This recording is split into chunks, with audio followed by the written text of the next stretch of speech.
আল্লাহ আমাদের বানিয়েছেন, পৃথিবীতে পাঠিয়েছেন, এখানে আমাদের প্রয়োজনটা কি, আমাদের এই অস্তিত্বের উদ্দেশ্যটা কি? আল্লাহ এর উত্তরে বলেছেন সূরা মুলক অধ্যায় নম্বর 67 আয়াত নম্বর 2। আল্লাহ বলেছেন আল্লাযী খালাকাল মাউতা ওয়াল হায়াতা, যে আল্লাহ সৃষ্টি করেছেন মৃত্যু ও জীবন পরীক্ষার জন্য, কে তোমাদের মধ্যে কর্মে উত্তম?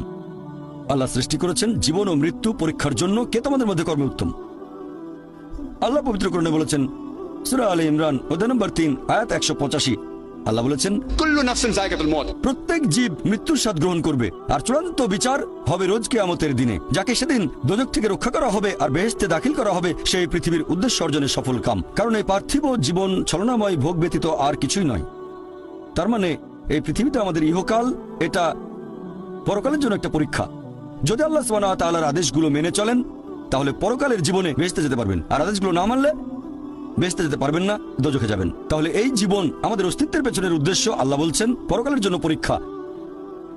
আর আল্লাহ পবিত্র কোরআনে বলেছেন সূরা আনকাবুত অধ্যায় নম্বর 29 আয়াত নম্বর 2 যে তোমরা কি মনে করো আমরা ঈমান এনেছি এটা বললেই তোমাদের ছেড়ে দেওয়া হবে? তোমাদের অবশ্যই পরীক্ষা নেব। যদি শুধু মুখে বলেন আল্লাহকে বিশ্বাস করি, আমি একজন মুসলিম, আমি একজন মুমিন, এটা বললেই আল্লাহ ছেড়ে দেবেন? এখানেই পরীক্ষা শেষ? আল্লাহ বলছেন তোমরা জানো না আমি পরীক্ষা করব?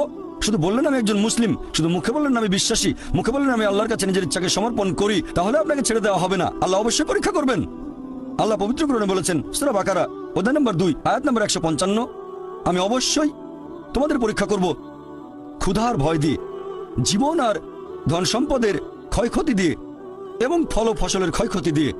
আর শুভ সংবাদ দাও তাদের যারা ধৈর্যশীল, আল্লাহ সবাইকে পরীক্ষা করবেন ভয় দিয়ে, ক্ষুধা দিয়ে, জীবন আর ধন সম্পদের ক্ষয়ক্ষতি দিয়ে, ফল ফসলের ক্ষয়ক্ষতি দিয়ে। আল্লাহ অবশ্যই পরীক্ষা করবেন। আর আল্লাহ এক একজনকে এক একভাবে পরীক্ষা করেন।